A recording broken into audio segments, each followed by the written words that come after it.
தமிழ் சினிமாவுடைய வளர்ச்சிக்கு மிகப்பெரிய தூணா இருந்தவர் தான் தயாரிப்பாளர் ஏவிஎம் சரவணன். ஏவிஎம் நிறுவனத்துடைய உரிமையாளரும் தயாரிப்பாளருமான ஏவிஎம் சரவணன் இன்னைக்கு காலமானாரு. இதை கேட்ட திரைப்பிரபலங்கள் எல்லாருமே ஓடி வந்து அஞ்சலி செலுத்தினாங்க. அதுக்கு முக்கியமான காரணமே பலருடைய வெற்றிக்கு பின்னாடி இவர் இருக்காரு என்பதுதான் உண்மை.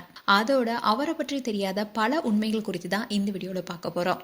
தமிழ் திரைத்துறை வரலாற்றுல நீக்க முடியாத ஆளுமைகளை ஒருத்தராக இருந்தவர் தான் ஏவி மெய்யப்பன். 1935ல சொந்த முதலீட்டுல அப்பவே கொல்கத்தாவுக்கு போய் இவர் இயக்கிய முதல் திரைப்படம் தான் அல்லி அர்ஜுனா. ஆனா அந்த படம் தோல்விதான் அடைஞ்சது. இதை தொடர்ந்து அவர் சில படங்கள் தயாரித்தாலும் அந்த படமும் பெருசா கவனிக்கப்படல. இப்படி இருந்த சூழல தான் 1940ல இருந்து ஏவிஎம் தயாரித்த எந்த படமுமே தோல்வி அடையல. அதே சமயம் நல்ல லாபமும் அவங்களுக்கு கிடைச்சது. சினிமா வளர்ந்துட்டு இருக்கும் போது கதைக்கு மட்டுமே முக்கியத்துவம் கொடுத்து தயாரிப்புகளை செய்து வந்தாலும் தயாரிப்பாளர் மெய்யப்பன் தன்னுடைய மகனான சரவணன் கிட்ட தான் ஆலோசனை கேட்பாராம். அப்படி ஆலோசனைகளை கொடுத்து பல திரைப்படங்கள் வெற்றி பெற்றதுனால ஏவிஎம்ல சரவணனுக்கு நிர்வாக பொறுப்பும் வழங்கப்பட்டுச்சு. 1959ல வெளியான மாமியார் மெச்சின மருமகள் என்ற திரைப்படத்துல தான் முதல் முறையா நிர்வாக தயாரிப்பு ஏவிஎம் சரவணன் குறிப்பிட்டிருந்தாங்க. ஆனா அந்த படம் தோல்வியடைந்தது. அந்நடிகர் சிவாஜிக்கும் ஏவிஎம் நிறுவனத்துக்கும் மனக்கசவு ஏற்பட்டிருந்தது. இப்படி இருந்த சொல்லதான் உயர்ந்த மனிதன் திரைப்படத்துல மீண்டும் நடிக்க வச்சு அந்த மனக்கசப்பையும் நீக்கினாங்க. வளர்ந்து வரும் நடிகர்களுக்கு பல வாய்ப்புகளை இவங்க கொடுத்திருக்காங்க. தயாரிப்பாளர் மெய்யப்பன் கதை மட்டுமே நம்பி முதலீடு செய்வாரு. அப்படிப்பட்ட ஏவிஎம் நிறுவனத்தால முதலா நாயகனுக்கு எழுதப்பட்ட கதை தான் அன்பேவா. முதல்ல அன்பேவா படத்துல நடிகர் ஜெய்சங்கர் தான் நடிப்பதா இருந்துச்சு. ஆனா நடிகர் சரவணன் எம்ஜிஆர் நடித்த நல்லா இருக்கும்னு கதையை எம்ஜிஆர் கிட்ட சொல்லியிருக்காங்க. ஆனா எம்ஜிஆரோ இது என் படம் போல இல்ல, முழுக்க முழுக்க இயக்குனர் ஏசி திருலோகச்சந்த திரைப்படம் எனக்கு பிடிச்சிருக்கு, நான் நடிக்கிறேன்னு சொன்னாரு. தமிழ் சினிமாவில் முதல் வண்ண திரைப்படமும் அதுதான்.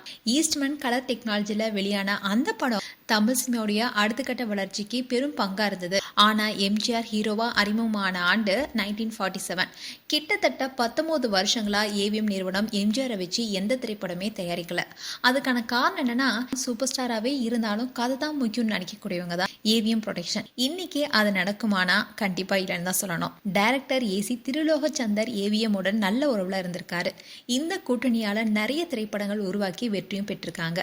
அன்பேவா ஒரு வகைனா ஆஸ்கார் வரைக்கும் போய் சிவாஜியுடைய தெய்வ மகன் இன்னொரு வகை. அதோட ஏசி திருலோகச்சந்தருடைய உதவியாளரா எஸ்பி முத்துராமனும் இருந்திருக்காரு. அவரும் ஏவிஎம் தயாரித்த ரஜினிகாந்துடைய முரட்டுக்காலையை மறக்க முடியுமா?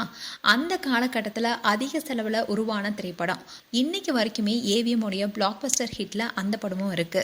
மறைந்த முதல்வர்களான அண்ணாதுரை, மு கருணாநிதி, எம்ஜி ராமச்சந்திரன், என்.டி. ராமாராவ், ஜெயலலிதான்னு எல்லாருமே ஏவிஎம் தயாரிப்புல சம்பளம் பெற்றவங்க தான். அது மட்டும் இல்லாம ஏவிஎம் தயாரித்த பாக்யராஜுடைய முந்தானை முடிச்சு படம் கூட வெள்ளி விழா கண்டு மிகப்பெரிய வெற்றி பெற்றுச்சு. அதுக்காக எடுக்கப்பட்ட விழால கூட முதல்வரா இருந்த எம்ஜிஆரும் கலந்துகிட்டு பாராட்டியிருந்தாரு.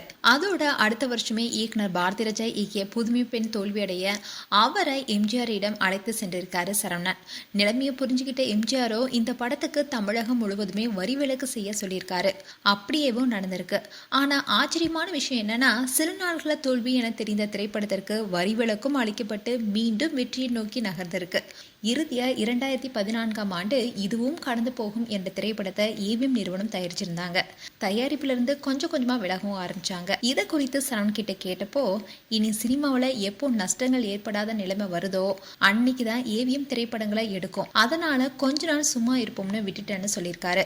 ஏவிஎம் சரவணன் திரைத்துறையின் கிட்ட ரொம்பவே நேர்மையா பழகியவர். ஒரு சமயம் நடிகர் ஜெமினி கணேசன் 3 மாசமா மேக்கப் போடாம ஊட்டிலேயே இருக்கான்னு தனக்கு வாய்ப்பில்லைன்றத சொல்லியிருக்காரு.